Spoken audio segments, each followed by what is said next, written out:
there, welcome back. My name is Gina. It is December 16th and it has been quite a while since I last videoed. The end of the fall is always a really busy time for me, and I did have some time off around Thanksgiving, but you know what? I just decided to enjoy that time and knit and not bother with stressing about recording a video or uploading it and all that. So anyway, I am here today because I have started my Christmas break, and yeah, I just thought I would hop on and share with you what I have been up to. I do have a lot of finished objects. I think there are probably about 13, so this is gonna be a pretty long one. You know, get something warm to drink, get your knitting out, and buckle up if you are going to be with me for the long haul, because this is gonna be a long one. Okay, so first up, I'll start with what I am wearing. This is the Hearthside Cardigan. It was named, I've spoken about this before when it was a work in progress, and it was named something different then. The Cozy Cottage Cardigan is what they were calling it at that time, but they changed the name before they released it. So this is the Hearthside Cardigan, and it is a design by Wool & Pine Designs. It came out in October, I think. And let me stand up first so that you can get a view of it, and then I'll put some pictures up over here of me modeling it outside so you can see the full version.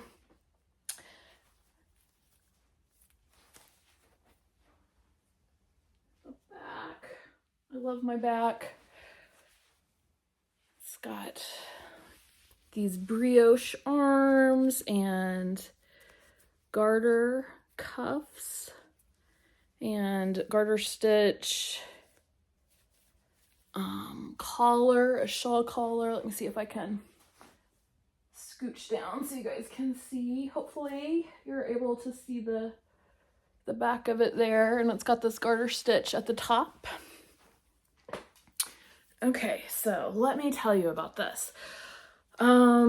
Let's see. So this is designed to fit bust 29 to 70 inches. So it's nice and size inclusive. It calls for 4 to 8 inches of positive ease. I made the size 5, which is 47 inches, and that is 7 inches of positive ease up here in the upper bust area. For those of you who are new here, I have quite a large difference between my upper bust and my full bust, so I have discovered through the years that I get a lot better fit for my garments if I go by my upper bust measurement rather than my full bust. So yeah, so there's not 7 inches of positive ease across my full bust, but there is across my upper bust. Okay, so this pattern is $8.75. I test knit it though for Wool & Pine, and so of course I got the pattern for free. I sort of impulsively applied to test knit this just based on, like, they had done a little bit of the front and were teasing that, and I was like, oh, that looks really fun. They were saying it's meant to be a scrappy project, and that has my name all over it. I love working with scraps. And so yeah, so I impulsively signed up for the test and was selected, and then when I got the pattern, I was like, oh no, what have I done? It looked a little overwhelming, but I am happy to say it's absolutely not. It is not a difficult pattern in my opinion. It is 2-color brioche, which that was part of why I was like, oh no, am I gonna, you know, is this gonna be too challenging of a pattern? But actually it's knit in the flat, and I have not knit a ton of brioche, but the brioche that I have knit has been in the round. And so I was thinking flat brioche would be harder, but actually I think like my favorite parts of this were the sections where it was knit in the flat. So like the front two fronts and the back are knit in the flat, and I actually really enjoyed that. And I did not find it difficult. Like there's really not any difficult parts of this pattern. It's the only challenging parts, I guess, are choosing your colors and sort of paying attention to those. And then I did find the arms kind of annoying, the sleeves, to knit, because you pick up stitches and knit them in the round, and it's not difficult. It was just I didn't find that I got in the same kind of rhythm that I did when I was knitting in the flat. Because like what happens when you're doing brioche, 2-color brioche in the flat, you do one row, like you take one color across and knit across, and then you take the other color, like you slide your needles or slide your stitches back down to the other end of your needles and then knit the other color across, and then you purl your first color across, slide your stitches back down and purl your second stitches across. So I don't know, I found that very soothing. I really enjoyed that part. And it's a little easier to keep your yarns untangled when you're doing it in the flat. Now, I will say that this project is not portable at all. It is very not portable, because you always have 4 strands of, if you're doing it the way that it's designed and you're using fingering weight. You could use worsted weight if you wanted to on this, and then you would only have 2 balls hanging off at any given time. But if you're doing sort of the scrap busting way that it's designed for, you are using 4 strands of fingering, and so you always have 4 balls of fingering. So it's not portable. I could only work on this at home, but yeah, I found the flat sections much more soothing to do. The sleeves, things get twisted up and you're having to knit. I don't know. It was just more annoying. Normally, I much prefer to knit in the round. So that was kind of unusual for me. But yeah, so this is designed to use up your scraps, and I did not really go in with a plan. I know there are some people that have, like, they recommend using that. This would be a great one if you have like advents. I don't have any advents. I don't have that many. I don't have like a bunch of collections that have been curated by somebody and are meant to like go together and fade. I just have lots of scraps left over from lots of sock knitting and just knitting with fingering weight. I do prefer to knit with fingering weight, so I have lots and lots of scraps. So yeah, I didn't have a nice curated collection. So what I did was just went in with my scraps, and some of these were like small scraps, like literally true scraps. And then some of them were just like partial balls that I had that, there was still a good amount of yarn left, but it wasn't a full ball. And then there were a couple of full skeins that I started with, that I wound up just in case I decided to need them. Basically went through, just gathered up all of this, the balls, the skeins that I thought would work together, and sort of divided them in very loosely into darks and lights. And then I had some mediums that, I like could fit in either one of those. And then I just like I had just 2 different like Walmart bags, full of those, and just pulled out of them as I was working. And yeah, so I'm not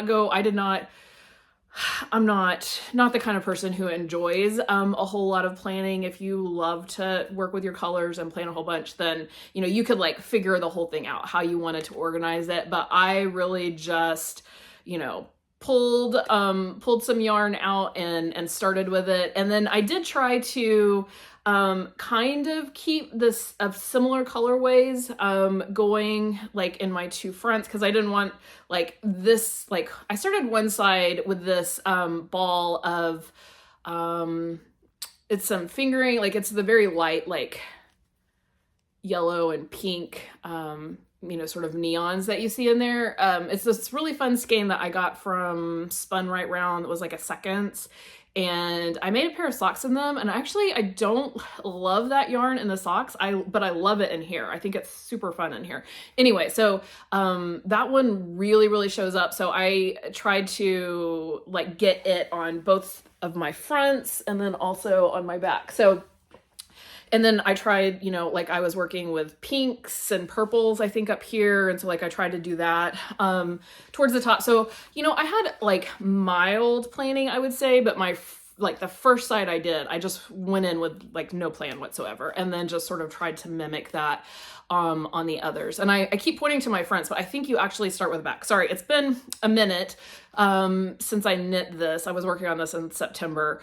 So I, at this point, don't remember all of the details, but I believe you start with the shoulder panels, and you do both of these garter stitch panels, and then you pick up a knit and start your brioche knitting. And I think you do the back first, and then you come back and you pick up for the fronts and knit those down to the join, and then you join them all around, and then you know, that's where you start being the same all the way across, because you are using the same yarns, you're knitting all that at the same time.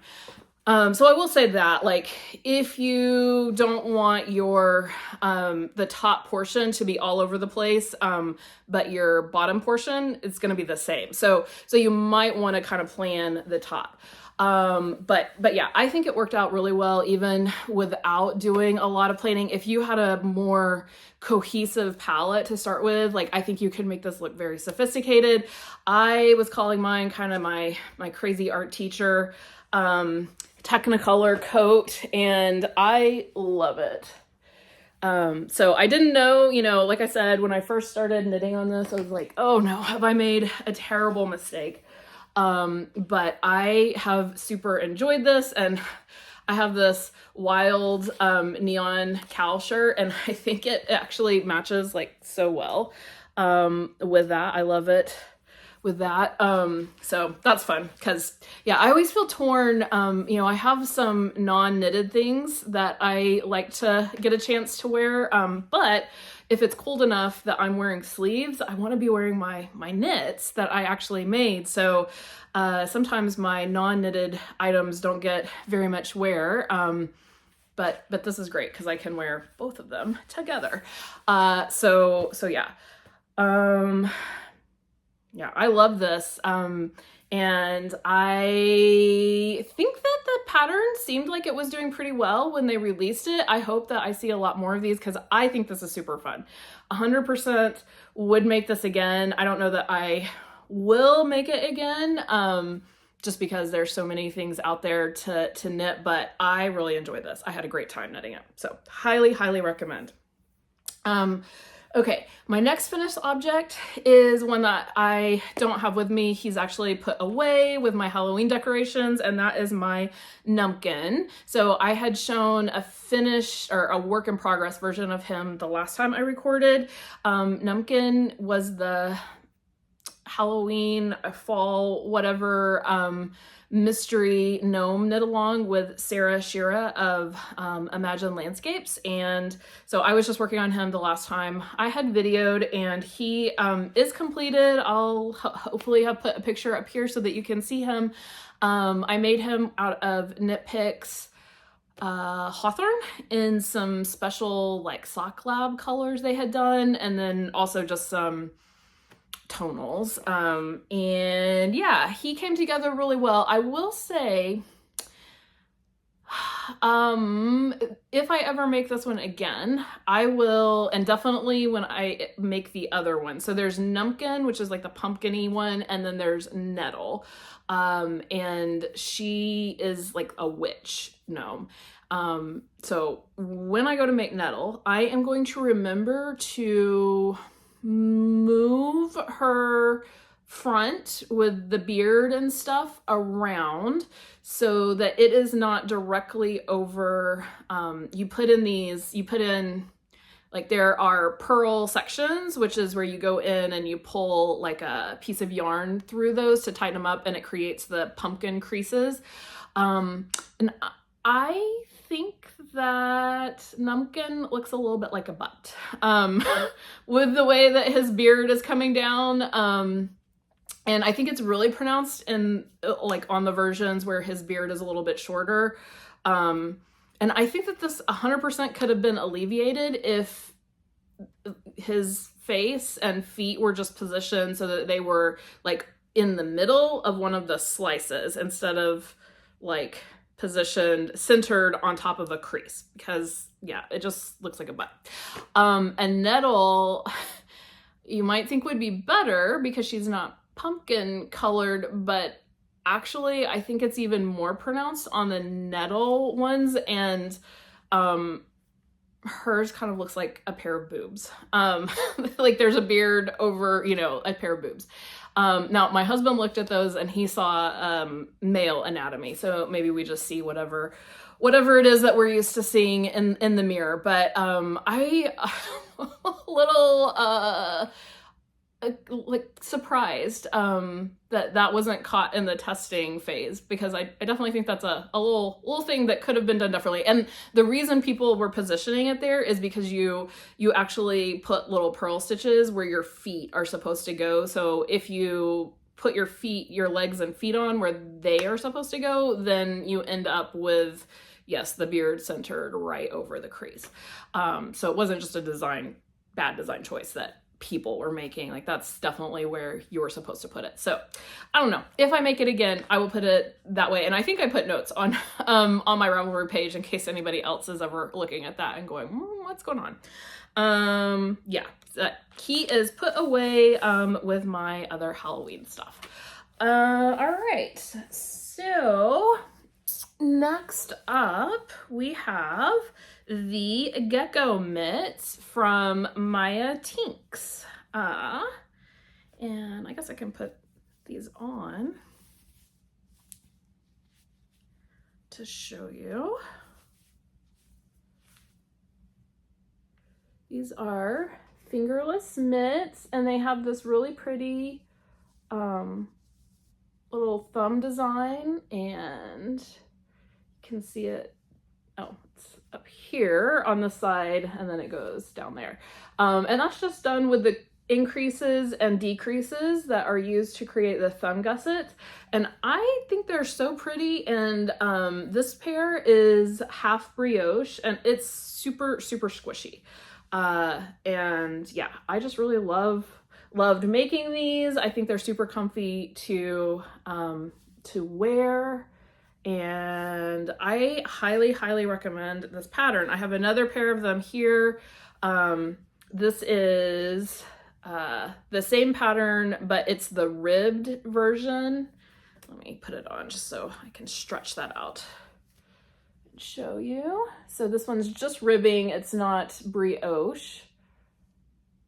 And this pair, the green pair, is made, this is Knit Picks Provincial Tweed, which is supposedly a worsted weight, but I would say, and a lot of other people have said, really is more like a DK weight. Yeah, so made those from Provincial Tweed, and the purple pair were just some mystery yarn that I think I had gotten kind of hand-me-down from somebody else who was getting rid of their scraps, so it was like a partial skein.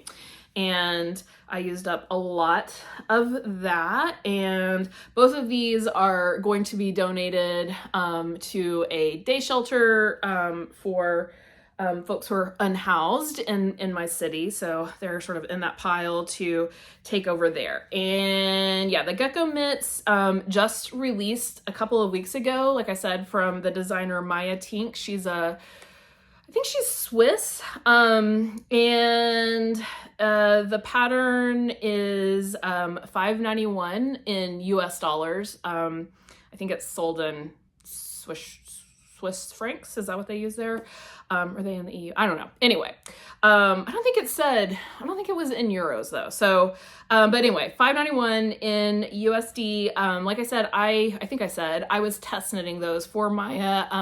I had just signed up to do the ribbed version of them, but they were so fast and so fun and satisfying that I knit more of them. I did, and I didn't think I would like that half brioche one, because again, like I heard the brioche word, and I don't know, after I had just done this one, I knew brioche wasn't that bad, but I was scared of it anyway. But then I did it, and actually that's my favorite pair, because it makes such a squishy fabric. This fabric is super squishy too, so yeah, super fun. let's see, that pattern is sized from baby all the way to an adult large. So yeah, you can make mitts for the whole family. And she has numbers for a DK and for an Aran weight one. And like I said, ribbed or half brioche. And then there's also a striped version, which I did not do them. I assume you can do the stripes in the half brioche or the ribbed. So she has like numbers for all of that, but of course you can just go off gauge if you want to, and use whatever weight you have. You'll just have to, you know, fiddle with the numbers to get them. But I highly recommend that. Very fun pattern. I'm sure that I will be making some of those again. All right, next up, another project that I will be donating. This is the Winter Sage hat. It's this really pretty cabled, like got a lot of different cables on it. We got some little cables in columns, and then there's the larger cable motif, and then it has this really fun crown. Let's see if I can get this to show.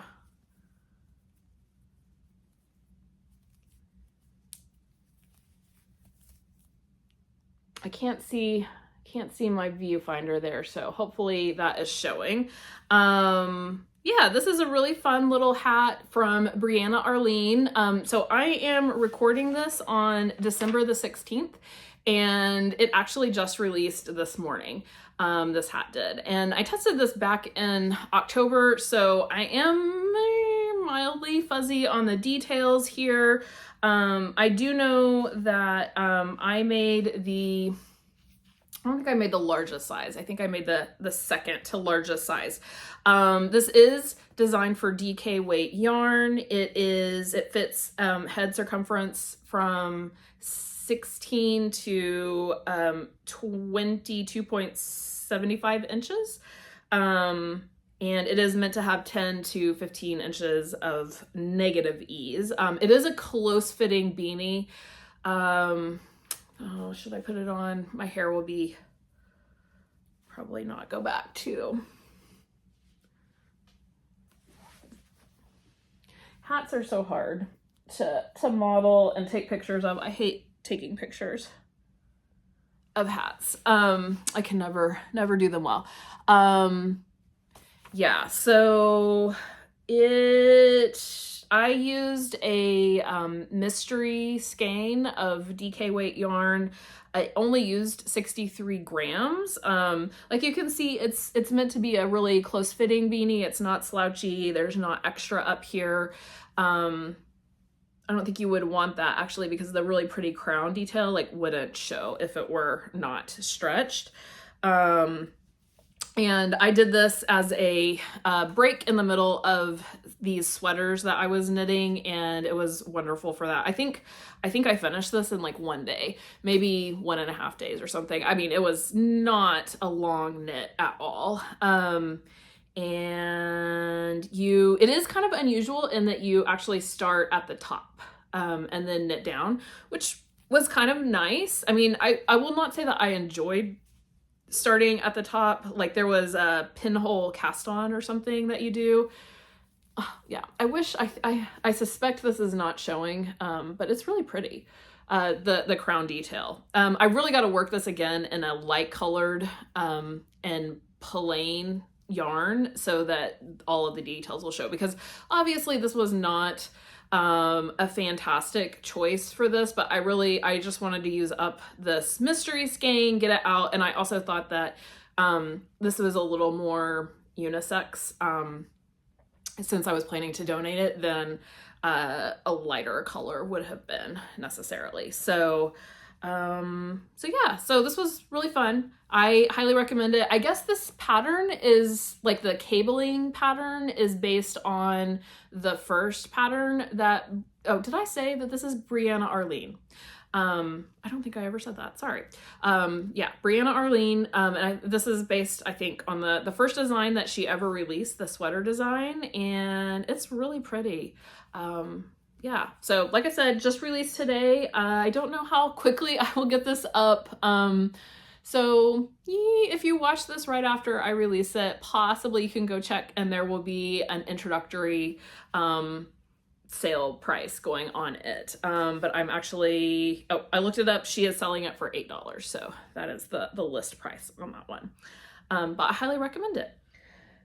Okay, next up we have a item that I don't have with me because I have already mailed it off to go to it's forever home. I'll put a picture of it up here.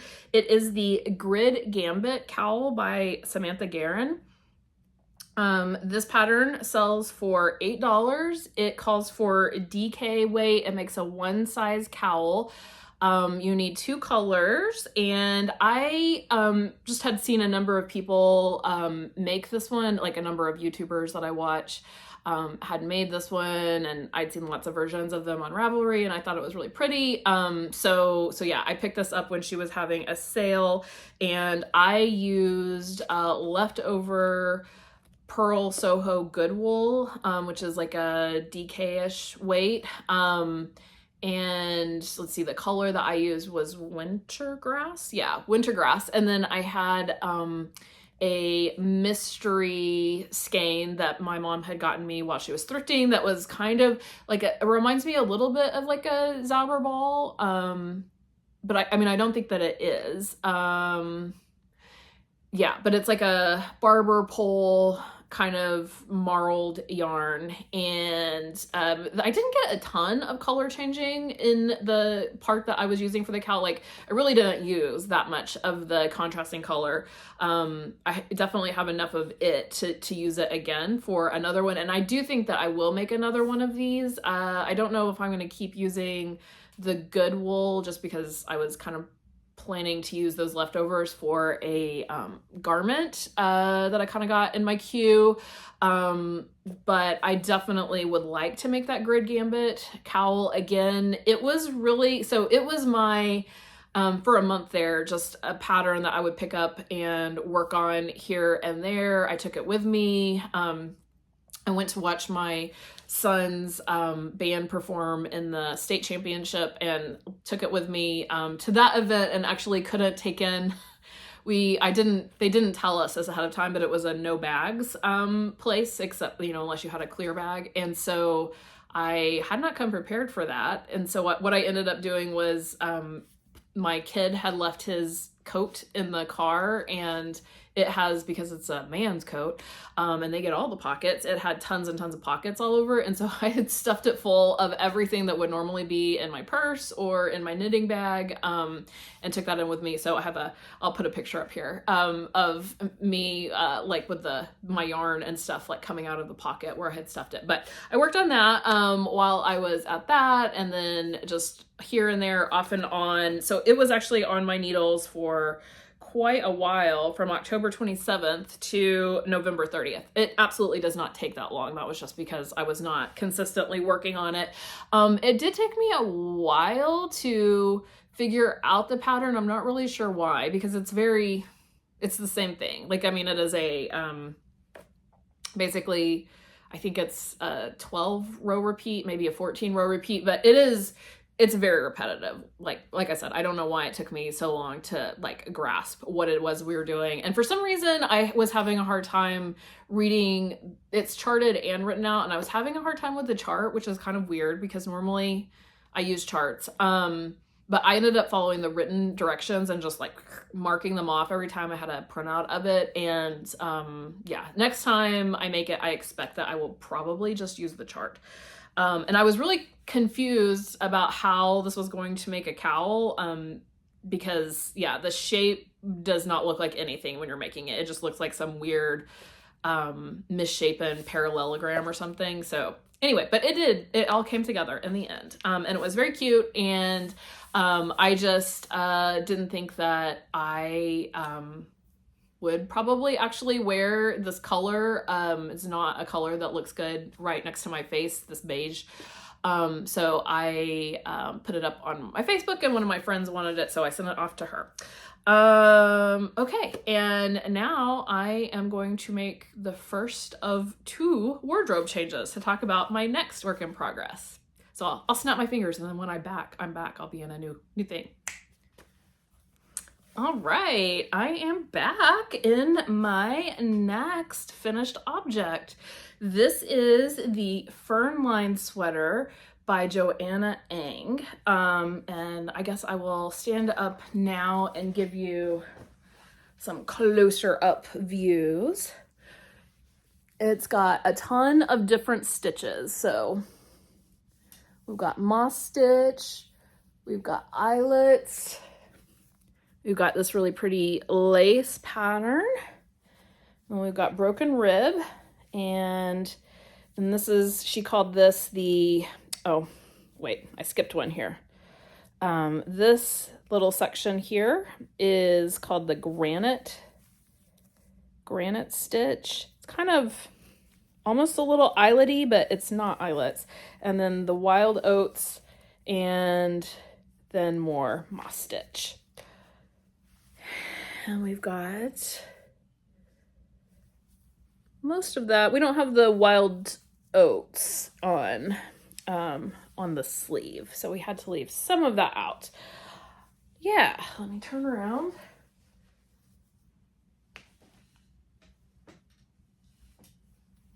I'll put some better pictures up on the side, but I do want to show you guys, look at my even hemline. I'll talk about that in a minute. All right, so like I said, this is a pattern I am testing for Joanna Ng. It should be coming out. She just told us it had been planned for kind of a mid-December release, but I think she's pushing it back to December 28th. So hopefully by the time I upload this, shortly after that, this pattern will be available for purchase. It is pretty size inclusive. Let's see, it fits 41 and, or I guess it not fits, this would be the finished bust sizes of 41 1/4 inches to 66 3/4 inches. It does have a suggested ease of 7 3/4 to 9 3/4. So that's not quite the full amount of suggested ease for 60-inch bust, but it is pretty close. And Joanna, I'm not sure if she is Canadian, actually. I don't know. I do know she tends to work in metric, so I suspect that she's Canadian or European. And somebody had pointed out that 60 inches in the metric system is like some really random fraction of centimeter. And so like they were pointing out that the whole like 60-inch bust is very American centric, and that like 60 inches is not a number that really makes a lot of sense. Like you would either have to go up or down to find a centimeter measurement that makes sense. So I don't know, after I heard that, like I thought that was a good point, and not that that means that you that it's not important to, obviously I'm not saying it's not important to be size inclusive, but like when you are hard and fast by that 60 inches, like that specific number, as opposed to like 59 inches or 59.5 inches or something, like it is very American centric to choose that 60 inches as like the make or break number to determine size inclusiveness. That's all I'm saying. Anyway, so personally, I feel like this is close enough to being fully size inclusive.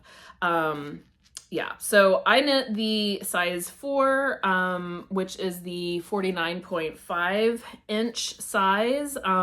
That gives me 9.5 inches of positive ease, which is a little more than I probably wanted, but like the next size down was going to be less than the 7. You know, it's always hard to kind of decide, do I want less positive ease or more positive ease than the recommendation? So anyway, I went with the size 4, and I am really happy with the fit that I got.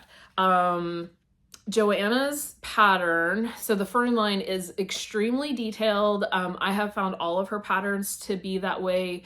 I love that she tells you to like put in markers as you are knitting, because then you will come back and start picking up stitches like at that marker, or pick up stitches until you get to that marker. So she just like really thinks ahead to make your life easy in later steps, and I really appreciate that. So super detailed. It is knit from the top down. It's drop shouldered, as you can see, since the shoulders like stop right here. There are short rows in the back to get a nice fit. It has a folded collar detail, which I love. A folded collar, to me, it just feels so nice, and so nice and finished. Let's see. It has, like I said, all these different textures. I kind of went over those already. The different textures I found make it a very potato chippy knit, because you're like, okay, I just want to get through this section, and then you're like, okay, well maybe I'll just do my next like garter section, get those 2 rows done, and then you're like, well, I want to see what that next one looks like. So I found that this one really flew off my needles. I did not want to stop working on it. I had a lot of fun with this one.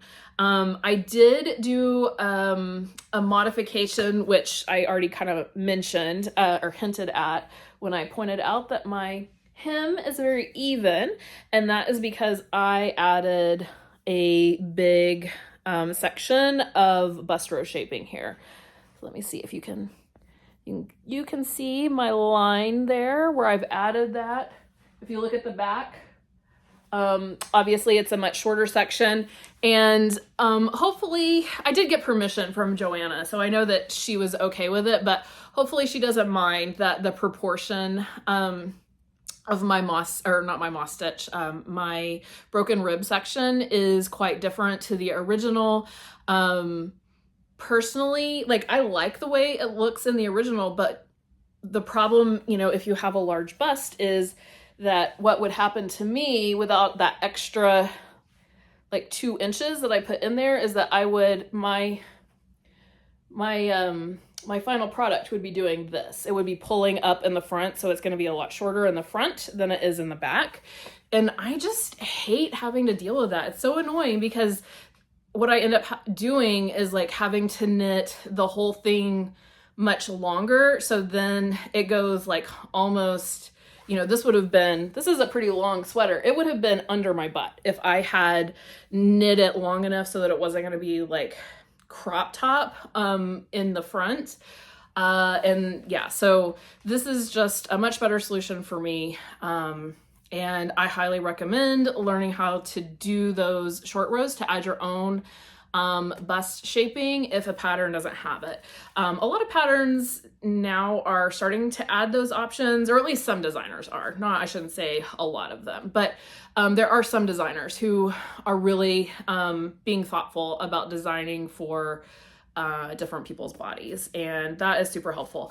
You can check out my Ravelry project if you're interested in all the specific numbers. I mean, that's only really going to be helpful to you if you are knitting my specific size and also have my same measurements. But I will just tell you that I used Isolde Teague's the directions that she gives in Little Red in the Big City is the name of a book. And in the book, she has all sorts of like fitting instructions for fitting curvier bodies. And that's one of them. She walks you through all of those measurements that you need and the math to make that work.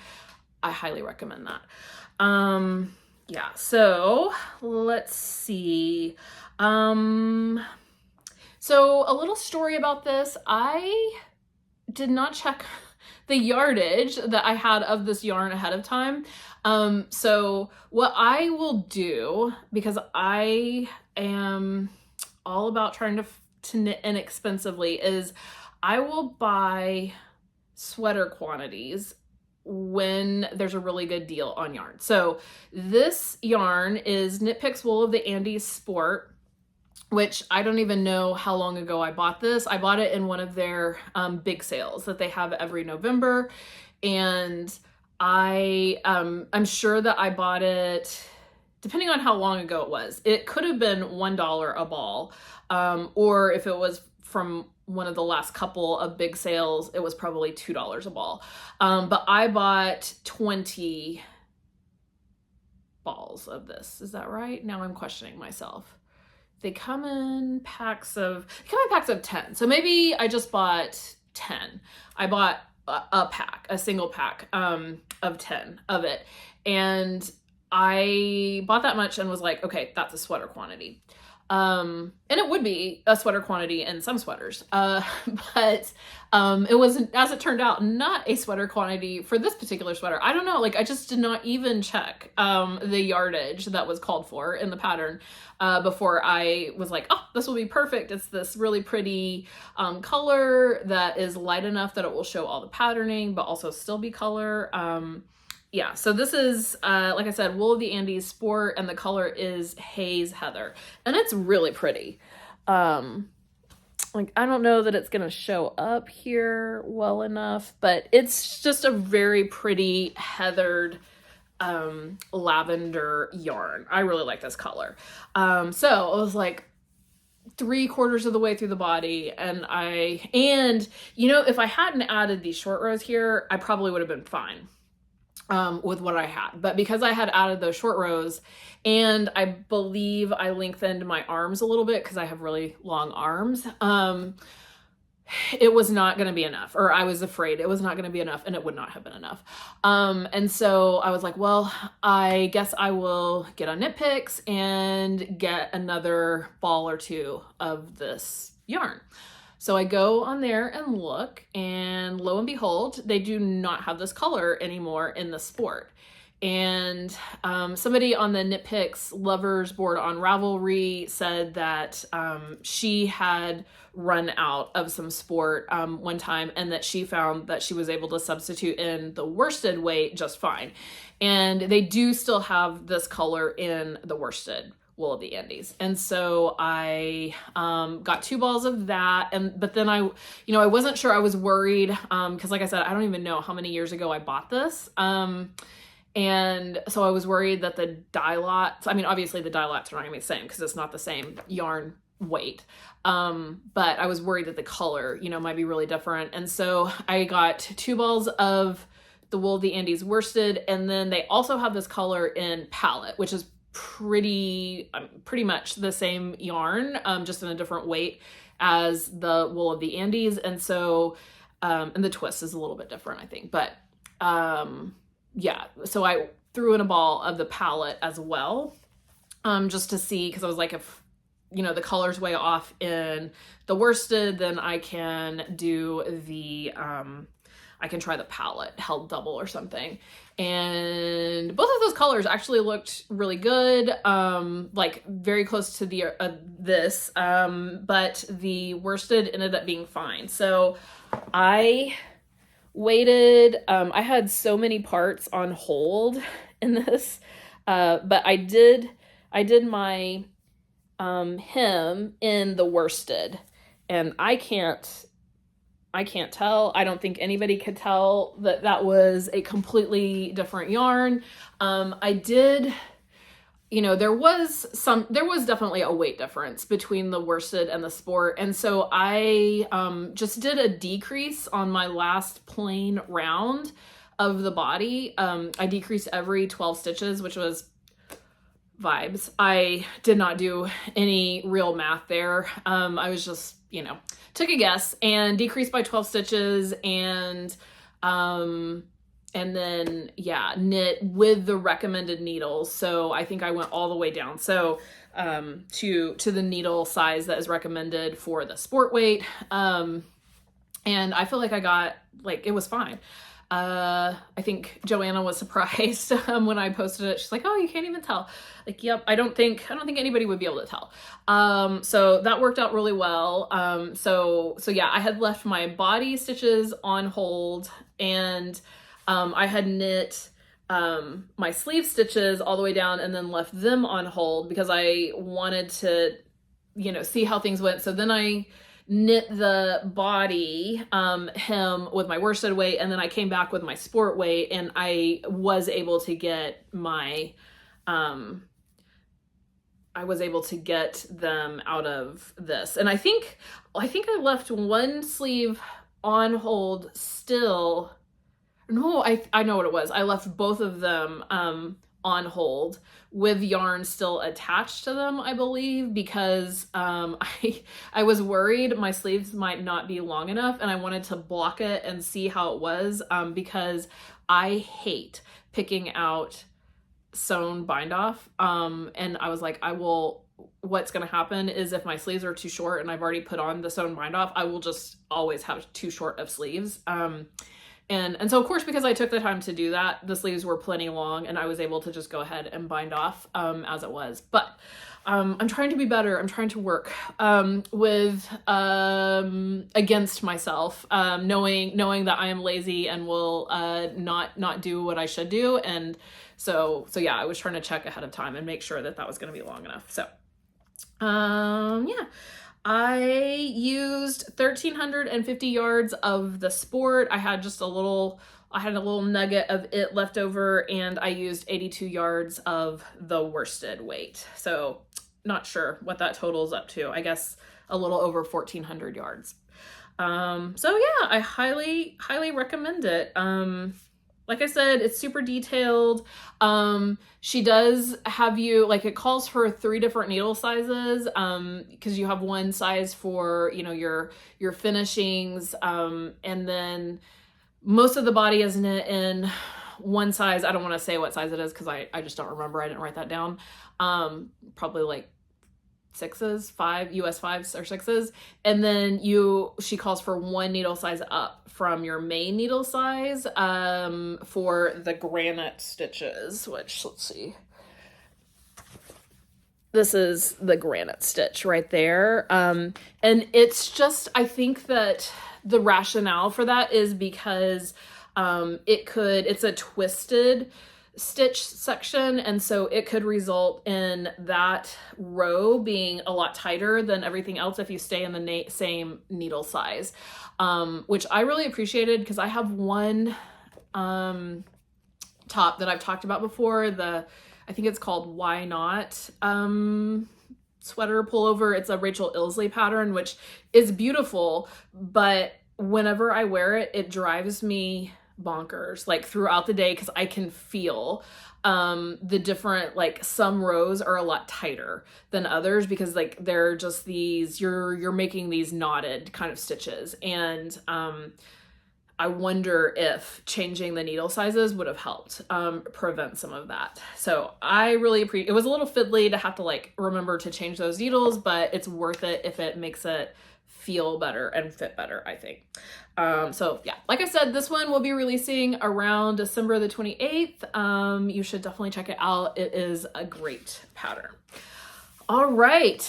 Now the next one is another one that I do not have, another cowl, and that is the Gingerbread cowl that Stephanie Lotvin just finished up doing as her mystery knit along for this holiday season. This pattern goes for $8.50, although I will say with Stephanie's patterns, you know, she always puts all of her holiday patterns on sale over time every like Advent season, and she just runs a lot of sales all the time, so you can watch and get this one for cheaper. But Stephanie asked me to participate in a secret test knit for this in November. I love her colorwork pattern, so I was all over that. I used Stroll Glimmer for most of mine. So Glimmer is Knit Picks Stroll base. And I think they've discontinued Glimmer. Like, they still have it in the Bear, but they don't have, like, the colored versions of it anymore, sadly. But it's their Stroll base plus Stellina, so it just has a little bit of a glimmer to it. And I picked up somebody's, I bought a D-stash several years ago, so I have, like, gobs and gobs of different Stroll Glimmer colors, and yeah, so most of these colors were Glimmer. The other colors that weren't Stroll Glimmer were just Stroll regular. There were, as you can see in the picture, a lot of Latvian braids on this, and I love the way Latvian braids look. I do not enjoy working them, so like that was a little bit annoying. And you might notice that my 2 Latvian braids at the bottom are 2 different colors. That is not the way the pattern is written. Like those are supposed to be both like using, my colors were the green and the light pink, but I played yarn chicken and lost. I ran out completely of the light pink, and so I substituted in the dark pink, which a lot of people commented on mine saying that they actually really like that. So you know, it worked out. It was fine. I love, love, love the smocking stitch. I talked about that, I think, in my last video. I had done the Gather Hat by Tin Can Knits that used the smocking stitch, and I thought it was super pretty. And we got it again in this one, and I just think it is so gorgeous. I also thought that I'm not sure if she called it, I'm not sure what hers probably had a cute like gingerbread theme name. I think it might be a bubble stitch. I'm not sure, but it creates this little, there's like lace, and then there's like a little bubbly sort of circle that emerges, and it's really pretty. It's not a bauble, but it's like the fabric itself sort of bubbles up, and that's really pretty as well. So I would love to do something bigger using both of those stitches. Yeah, so I was pretty happy with this one. I think my gingerbread color is a little bit heavy to me, to the eye. It could have been a little bit lighter, but it was like the best that I had in the colors. And, you know, I didn't buy anything for this. This is all made from stash. So yeah, it was okay. And yeah, I think that's all I have to say about that. I sent that off to another, again, like I already have a colorwork Christmas cowl from Telly Beans Knits, and so I did not need another one, and sent it off to a friend who liked it. So yeah. Okay, and I just realized that I forgot to bring in the next thing I'm going to show you, so I will be right back. All right, I'm back. So not a wardrobe change this time, because I can't show you the full completed object yet, but this is a finished object. It is a test knit that I am doing, or test knit that I did for Wool and Pine Designs. This is the Deep Winter Pullover. Oh, look at those cables. And that turtleneck. Oh, so good. So good. So I wanted to show you, just because I have put a lot of hours into this fall, worked on this a lot of November and the end of October. Basically, as soon as I finished the Hearthside, I moved on to testing this one. And it should be coming out shortly. In fact, it may possibly be released by the time I actually get this uploaded, because I think it's supposed, the test is ending this week. So I knit mine in Knit Picks Wonder Fluff, which is their blown yarn that's alpaca and nylon. I think the nylon core. It's a bulky weight yarn, and it is one of the recommended yarns for this. They made their original sample in, I think it was a yarn from Europe that people were not going to be able to get easily in the States. So this was one of their US alternatives that they recommended. Obviously, I'm having a lavender moment. Put up a picture. This was my last short sleeved tee that I finished, and then I made this, and then I made this. And this is actually the same colorway. This is the Haze Heather colorway, only in Wonder Fluff as opposed to the Wool of the Andes. And yeah, this is just a beautiful, decadent, I would say, cabled sweater.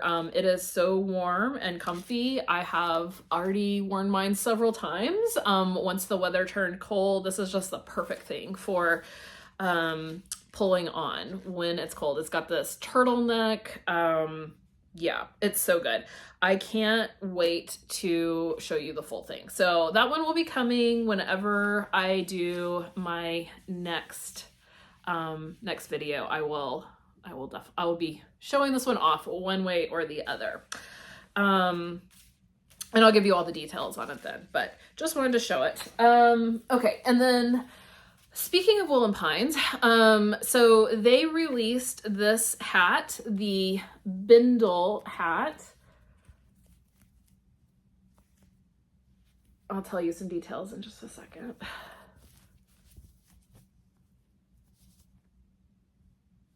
They released this in October, and I had just finished my Hearthside and I was waiting on my yarn for the deep winter sweater to come in, and they released this and it looked so cute and were so interesting, I would say, and their samples were gorgeous as always, their photos. I was like, oh, I want to do that.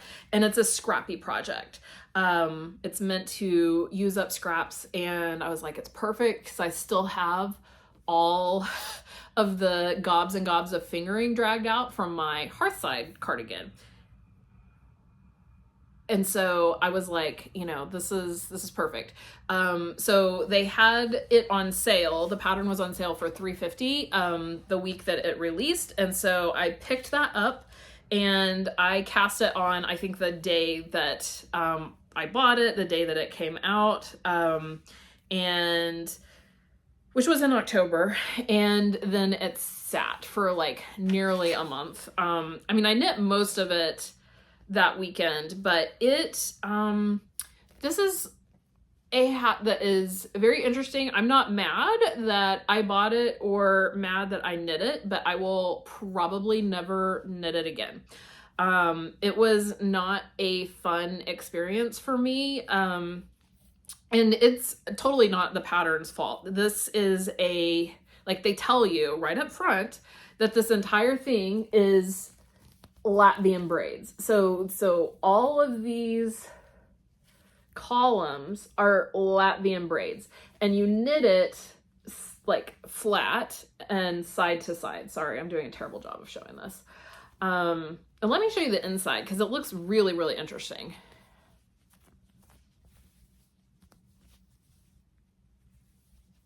Sorry, I cannot tell what's showing up for you guys. I turn it this way. This one was breaking my brain. I could not, like, as I was knitting it, I kept getting confused about, wait, which side is the right side and which side is the wrong side? Because it's not clear, and the inside is so interesting. You know, but it doesn't have a clear right and wrong side like stocking stitch would. So it was just very confusing. I should have known, like I just said, I don't really enjoy Latvian braids. I like how they look, but I don't enjoy knitting them. And this entire thing is one Latvian braid after another. And it's short rows. So like you work all the way to the end, and then you work shorter, like to create little wedges, and then you work another Latvian braid. And this is a scrappy project, and it's knit at a worsted weight, or no, is it actually a bulky weight now that I say that? In my notes I had written down that you hold 2 strands at once, but I think it was actually 3 strands. I think you have 3 strands in each group, and you are working Latvian braids with those 2 different groups. So this was another nightmare of yarn management, and unlike colorwork or the brioche, like when you're doing Latvian braids, and you go up one side, like those yarns twist around each other, and then you shouldn't untwist them, because when you turn around and go back the other direction, they will all untwist naturally. But I hate how, I don't know if there's something wrong with my technique or what it is, but like the twist like works itself you know, further and further out so that like you just have less and less loose yarn to work with, and like you have to stop and like push that twist, like push it back down, so that you have slack line to work with in there. I'm sorry, that's like a terrible description, but if you've ever worked Latvian braids, hopefully you know what I'm talking about. Like it's an annoying thing with Latvian braids to start with, and just this entire thing is Latvian braids. And it hurt my hands, like working at like, I don't really like working with bulky weight yarn. And the 3 strands was annoying because, you know, you drop one, you got to pick it up and all of that good stuff. But this is just, it's like super, it's super thick, it's super dense. It should be really good, for keeping out the cold, but, I did not enjoy it. My hands did not enjoy it. I thought, you know, when I got to the brim, I'm like, well, finally, you know, I can do the brim. It'll be okay.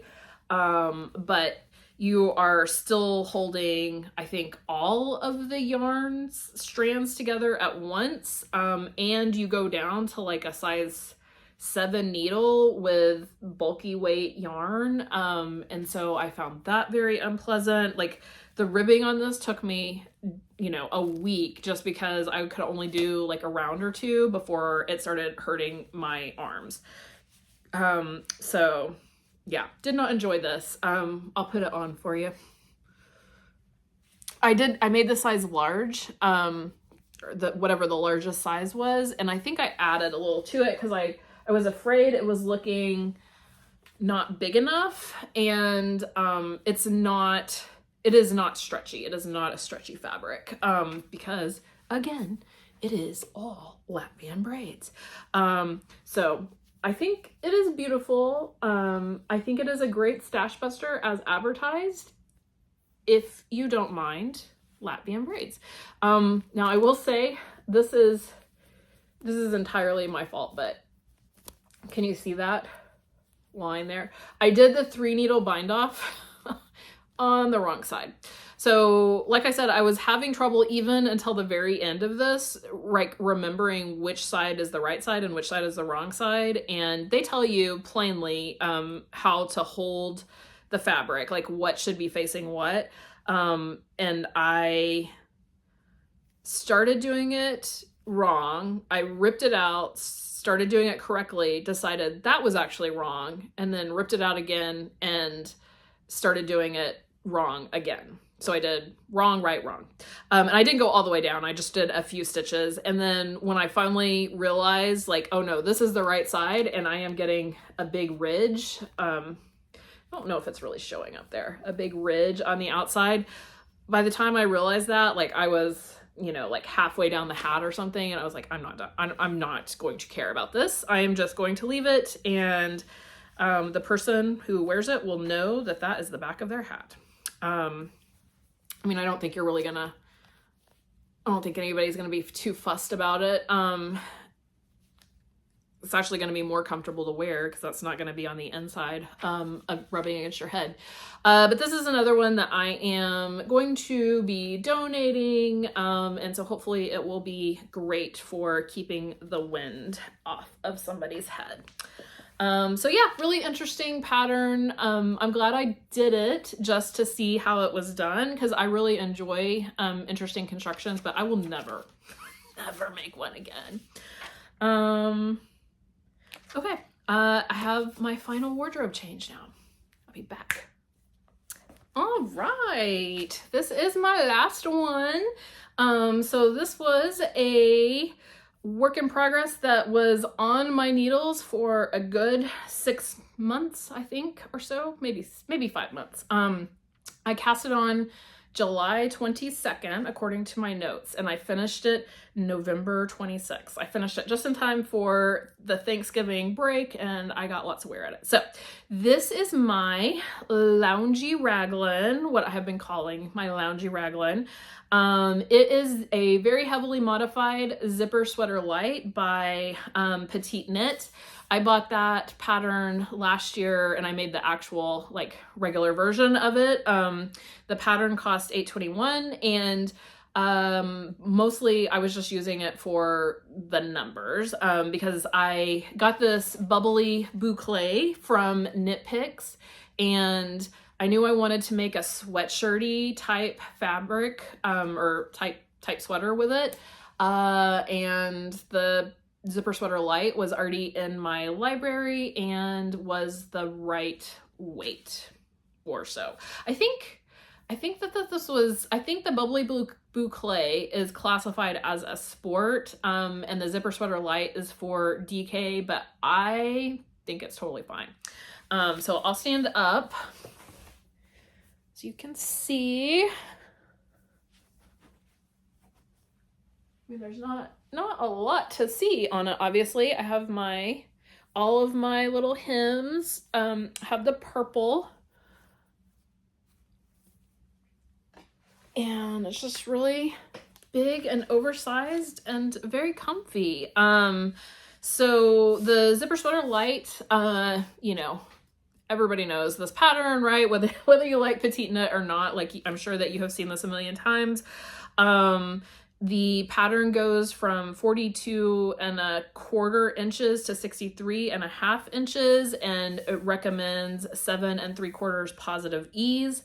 I knit the 50 3/4 inch, which is the size XL. Like I said, this is heavily modified / I would say I was really just using her raglan numbers because I knew that the fit I got with my, you know, made to pattern zipper sweater light, like that was the fit that I was imagining for the body and the raglan and everything. I didn't really think through the fact that the zipper sweater light is made to have, you know, a high neck and then like has a placket, because it unzips obviously. And so I'm not sure that it was the best one to get, like the best raglan pullover to get my numbers from, because the neckline is quite wide. And so I ended up with kind of a funnel neck situation. But I am totally gonna leave it. I have really enjoyed it because it's a high neck. It's not a turtleneck, and it kind of flares out. That's the like funnel neck aspect of it. But I don't really like, I don't like a turtleneck right up. I mean, I just showed you a turtleneck, that I'm gonna have, but normally I don't like necks high up on me. I have a lot of crew necks that I'm always like sort of pulling down, trying to stretch out, to get them away from my neck. But this one, because of the funnel neck thing, it's like nice and warm, but it's not touching me. And so I really like it. I don't know that it looks great, but it's super comfy and I have worn this so much. In fact, as I was like planning to show it to you, I was like, well, I hope it doesn't look too gross, because I have worn it a lot of days, and haven't washed it yet other than blocking it. So yeah. Like I said, the yarn is Knit Picks Bubbly Boucle. For what it, like, this is my only experience working with Boucle yarn. So I can't like do any kind of comparison. The yarn was horrible to work with. I think that's the Boucle part of it though. I don't think that that's like something wrong with Knit Picks' Boucle in specific. Like, it's just the nature of it. So it has like all of these little curls, and it's so hard to like see what you're doing. It's really easy to drop stitches or to create new stitches, because if one of those little loops gets on your needle, you're like, oh, that's a stitch. But actually it's just like a fiber that's gotten twisted on there. And yeah, so if you are using this, I would definitely find like the most plain basic thing that you can. I was scared to do purling, like the reason I did all of these turned hems is like partly because I do like those and they're nice and warm, and like so squishy. I just love like feeling that. But I also was afraid of having to do knit purl like for ribbing in this, because I thought it would be a nightmare. So yeah, I recommend finding something extremely simple if you're going to use this. But so it was horrible to work with. It was a nightmare. you know, there's a reason this took 6 months, because it was just not fun. You know, I kind of had to like just force myself to knit on it. However, I love the finished product. I love how it feels. Like, it is so squishy. It feels really nice, and also it's super light. So I wish, you know, again, I wish you could feel through the camera, but like, look at that. Like, it's so fat and squishy. That's 4 layers. So, you know, I don't know. I love it. I absolutely love it. I don't know how it's going to hold up. I don't know what it's going to look like. I don't know what pilling on this will look like, since it already looks kind of pilled, just naturally. So yeah, if you can force yourself through the process, it creates a very fun, very wearable piece. But it was not pleasant to get here, I will say. And I now have an entire, so this is, what were these colors called? This is Seltzer, I think, is the gray, and then Grape something, I think, is the purple. And excuse me, those were both on sale during their summer sale. And I just picked 2 colors that I thought would work together. And yeah, so what I started to say was I have an entire skein of the gray left, and most of another skein of the gray. So like 1.5 at least. And then most of the skein of the purple left. So I have, you know, 2.5 skeins of this. What am I gonna do with them? I don't know. I guess this might make a good like trim for something. Like I don't know. I don't know if anybody has any ideas for what to do with small-ish amounts of boucle, non-garment amounts. Let me know, because I don't know what I'm gonna do with it. So yeah, I don't know that I have a whole lot to say about this, but I have, like I said, absolutely been loving it. I find it warm, but not too warm, because it's like so oversized and not clingy. I think like it lets the warm air escape if I'm too, like if it's warmer, but I've been wearing it a ton. It's absolutely perfect for what I wanted it for, which is just wearing around the house, lounging, if you will. Okay, I think, almost my last finished object. This is my first Ozetta pattern. Let me pull it forward here. This is Ozetta's Lakes V-neck pullover. Obviously the very pretty V there. It is a saddle shoulder construction, folded collar. Oops. Knocked over my drink. And it's super, you know, super plain. The top that's all the drama. And then here's, you know, it's just down to ribbing down here. So this is not for me. This is a Christmas present for my son's girlfriend. She is always noticing that I'm knitting and asking about it. And anyway, I just asked him if he would like me to knit her something for Christmas, and he's like, oh, she would love that. She would treasure it.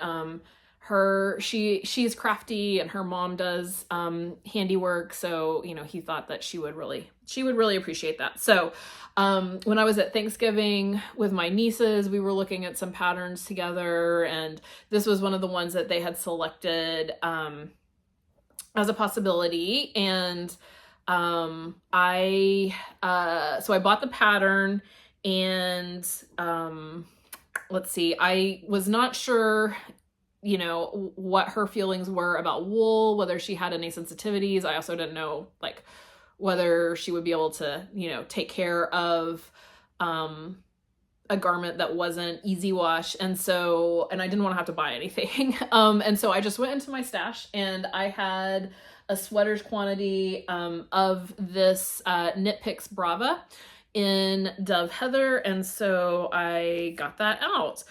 So this sweater is worked in worsted weight. Let's see, it is a very size inclusive pattern. It goes from 40 inches to 70 inches, finished bust.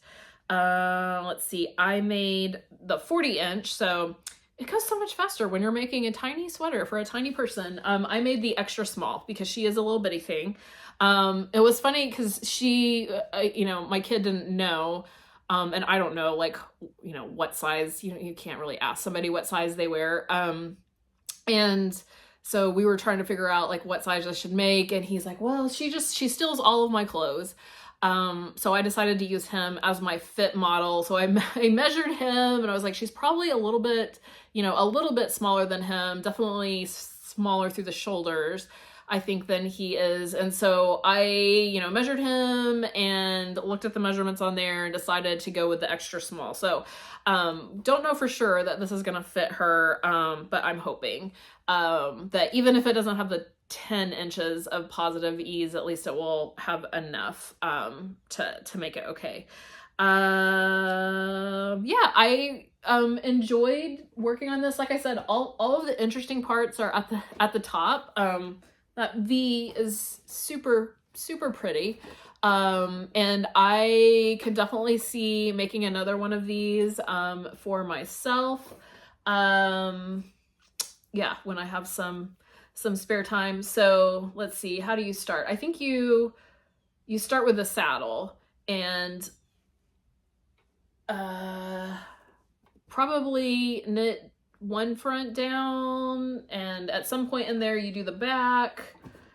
Like you come out from one of the saddles, you cast on stitches, and I think you put these on hold because you're gonna knit the collar right from those. And then I think,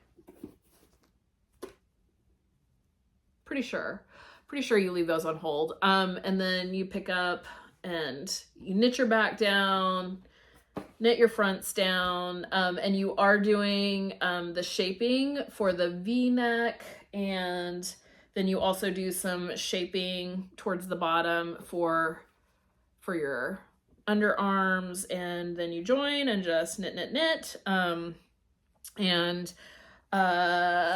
Yeah, trying to decide what length to do the arms was funny. These arms may be like super too long for her because I knit to the length of that the pattern stated, and then tried it on my son, and I was like, oh, those are not any too long. And so I knit them longer, and I was like, surely, like it was like an inch past like whatever the pattern had said, and I was like, surely that's gonna be long enough, and tried it on and knitted on. I think after I'd added length to the sleeve, then I also, you know, then I went ahead and knit the ribbing cuff and tried that on, and I was like, well, it's still like shorter than what I would want, and so I knitted more to the cuff. So the cuffs are longer than the pattern intended because, yeah, I was just trying to make sure that we had enough length there. So TBD on whether that fits, whether it's going to be long enough. The overall, this is a pretty cropped length, so I think that should be okay. It was funny when I was trying it on my son, he kept going, well, I think it's too big. Like, I don't understand, because it didn't have the collar on. And so he kept going, well, I think it's just going to be really too big up here. Like, it doesn't look right. I'm like, wait, you know, like it will look better once I get, you know, get the collar put on. So I did get the collar on, and he calmed down finally about that. So anyway, I think it turned out really nice. And yeah, so this used, pretty much, like, not exactly, but slightly less than 500 grams, but I used most of 5 100-gram balls of the Brava, which is about 1,093 yards, and I think it looks nice. Yeah, so acrylic is not my favorite yarn. It's not my favorite yarn to work with. It's not my favorite yarn to wear, but like, I think there are times when it is appropriate. Okay. We're getting close. We are getting close to being done.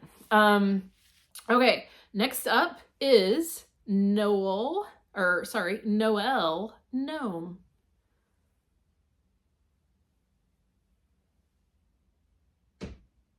So cute. Little mitten hands. Okay, so this guy is another one of Sarah Shira's or Imagine Landscapes gnomes. This was not a mystery gnome. I'm not sure what his deal was. He came out, was released to the public in November, I want to say. And so I snagged him up and I just thought he was adorable. And he's written for DK weight yarn. I don't have like tons of DK, and also he would be really big, which I think he was meant to be larger.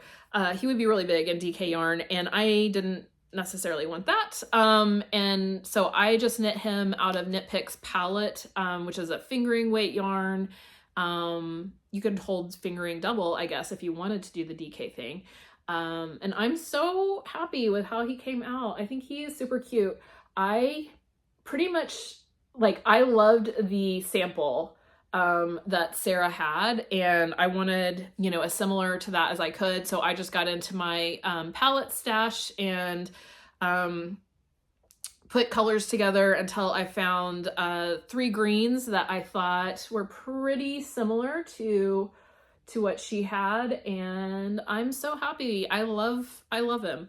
Yeah, he was pretty straightforward to work. I like color work, so I loved working all of this. You know, his little details were definitely the worst part, for sure. All these fiddly things, and I could not be bothered to go find the like really correct size needles. So I knit my little bits and bobs on a needle that was a half a size or 1 size larger than what it should have been. So my balls might be a little bit bigger than they're supposed to be, but that's okay. And I stuffed him entirely with scrap yarn that I just like had put in a baggie. I like to, you know, when I snip my ends off and stuff, I just put them in a little baggie and use them when I have a stuffy that needs to be stuffed. And so that's what he's full of. It doesn't always look quite as nice as the, you know, actual poly stuffing does, but I think it's fine. And then I use some little weighted, you know, what are those little glass bead things that they put in the bottom of vases and stuff? I have some of those out in my garage from the, like I had a vase full of them that was, you know, somebody had left with me at some point, and I have been using on that for all of these. So anyway, that's my new little Christmas edition, and he took me 4 days to knit, and that included blocking because I did want to block that color work. Yeah, super fun. I definitely recommend it. This pattern is $6.82 US dollars.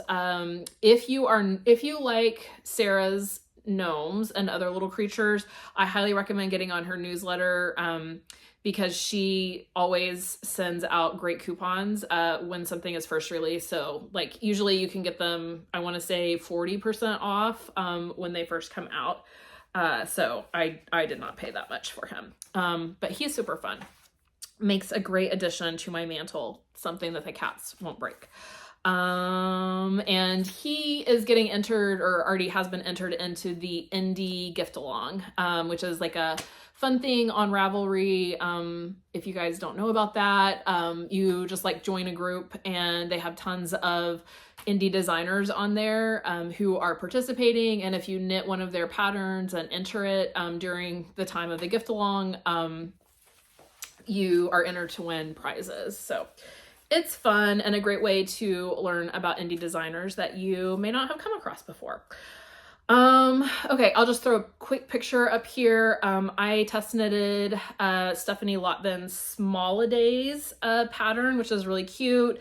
You know, there's tons of patterns out there for tiny little sweater ornaments and hat ornaments and things like this, but if you want to get a great pattern all in one place for free, I recommend checking this out. She just released this. Like I said, it is free, and it includes a hat, a scarf, mittens, and this sweater. And I've done everything but the mittens. And sorry, I don't have them to show you because I gave them to a coworker as a Christmas gift. So I just strung mine on a little piece of baker's twine to be kind of a garland. I think you could do lots of these in lots of different colors and it would make a super cute garland.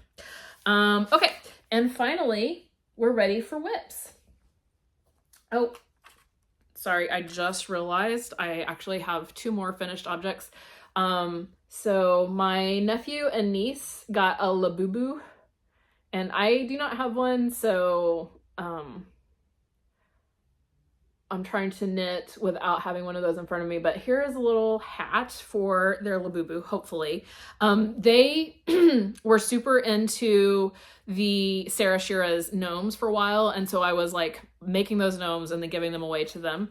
And they've kind of outgrown the gnomes. I think my nephew is going to be 10.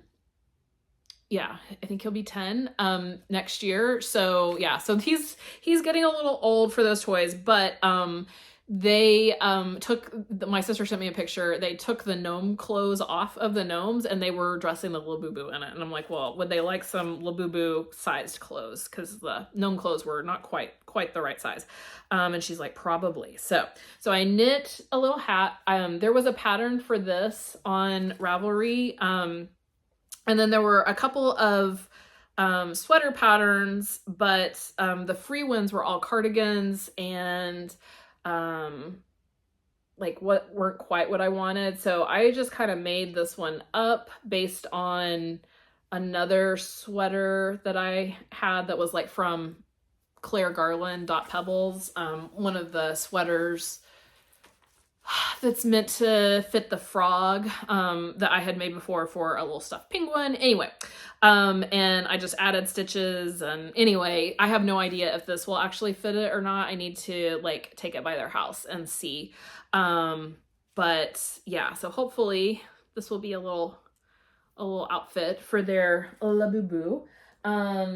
Okay, so now that I have shown those that I had forgotten about, I will show you my actual 2 works in progress.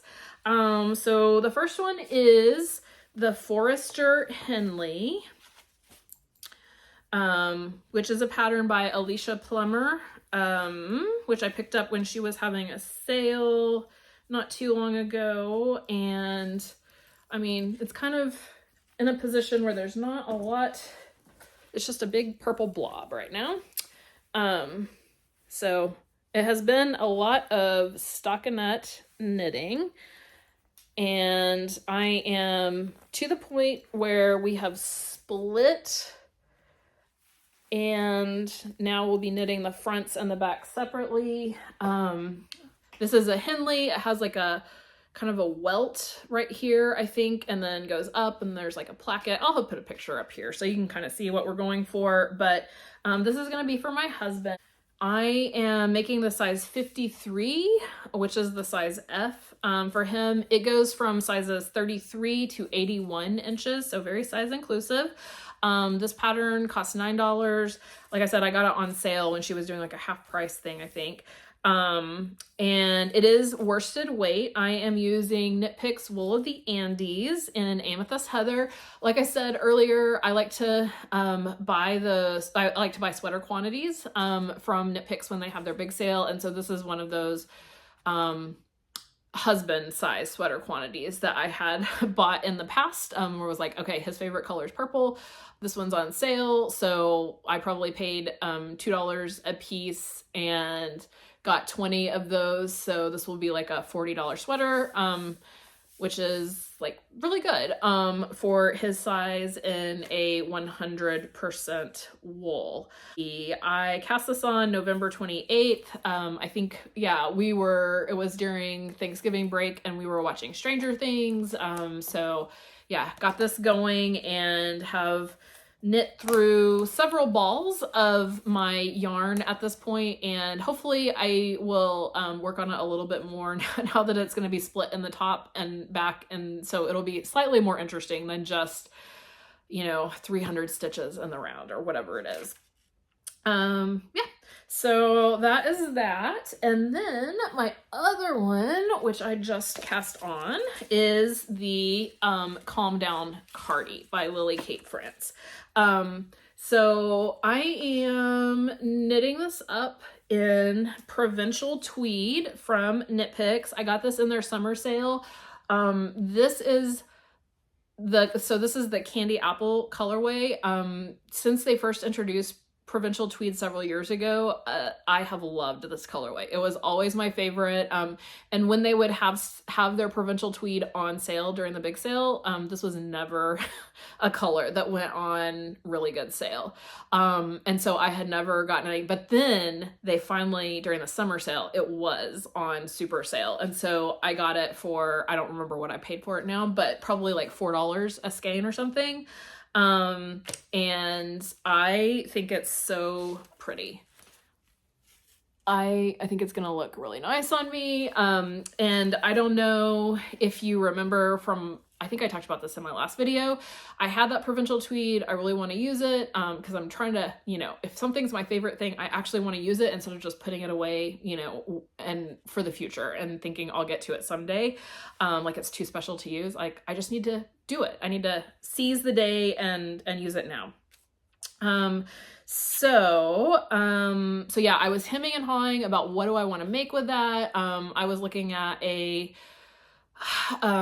pattern by Thea Coleman. I was looking at the book club Cardi by Sori Nordland, and I really just decided, like, I didn't think I was gonna love it in either of those. And then I saw this cardigan that's an older pattern called the Portage Cardigan, and I had decided, okay, I'm gonna do that one. I think that one's really pretty. And then I realized, oh, I don't have enough yarn for it. And so then I was like, well, never mind, back to the drawing board. And so, you know, wasn't doing anything with it. And then Lily Kate France is doing like a sale advent this month. And one of her patterns that she put on sale a few days ago was the Calm Down Cardigan. And she had like a red sample of it. And I was like, that's it. I'm going to do that. And so just sort of impulsively, I bought that one. I've made one garment from a Lily Kate France pattern and really liked it. Like, I like her attention to detail when it comes to fit.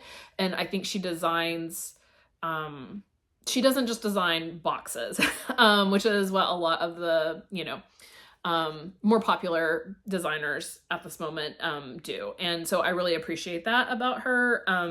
Anyway, and it was the right weight. Well, so Provincial Tweed is actually worsted weight and the Calm Down Cardi is DK weight, but like I mentioned earlier, Provincial Tweed is really light. And so I was like, I think it'll be fine. So I just sort of impulsively bought it and then cast on.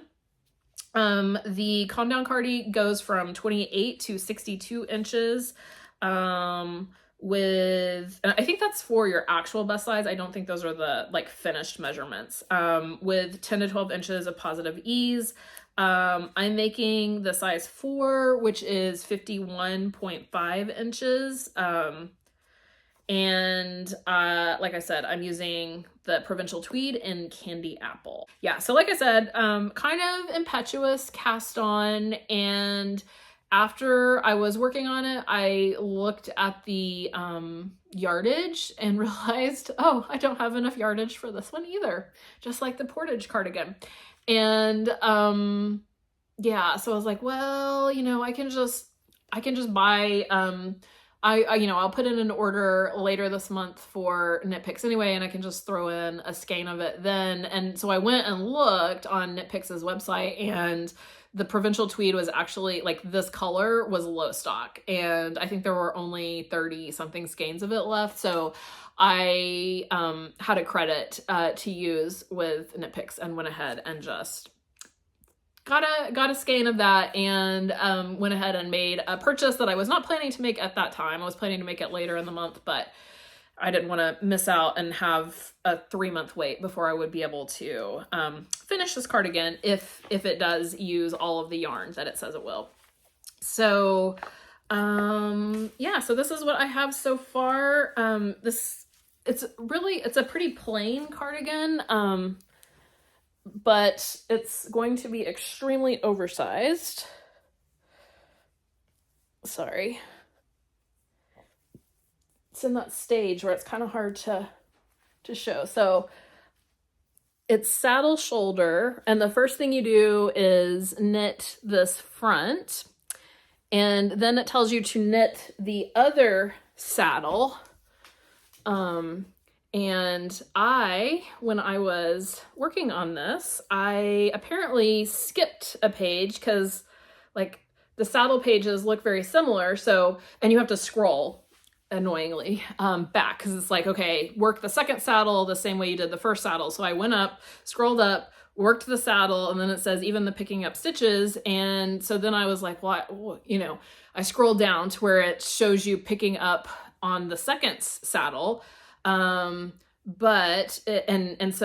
I picked up and knit down my second front and had knitted it all the way when I realized I had missed a huge step, which was, so you knit the saddle, knit down this side, then you knit your second saddle, and then you do not knit the second side. Instead, you go back, or no, I guess you don't go back. You pick up the stitches from the second saddle, cast on your back stitches, and then pick up from the back of the first saddle, and then knit down your back. So it goes side one, saddle, back, and then I'm going to come back around and pick up side two. So that was super annoying. Like basically I had to rip out an entire day's worth of work on the second side, but now it's done and I'm ready to cast on that, or not cast on, but pick up stitches and work that second side. And then I'll be ready to join, not in the round, but just join my fronts and back and have some pretty mindless knitting for a long ways. So yeah, I love provincial tweed. It's super soft. It just feels so silky. I'm not really sure why. It's 80% merino superwash wool and then 20% Donegal tweed. And I know a lot of people like don't like provincial tweed because the neps are like not super embedded and you can pick them off. So it's kind of one of those that people who don't like it say it looks like you just rolled your yarn ball around in lint and it got picked up on there.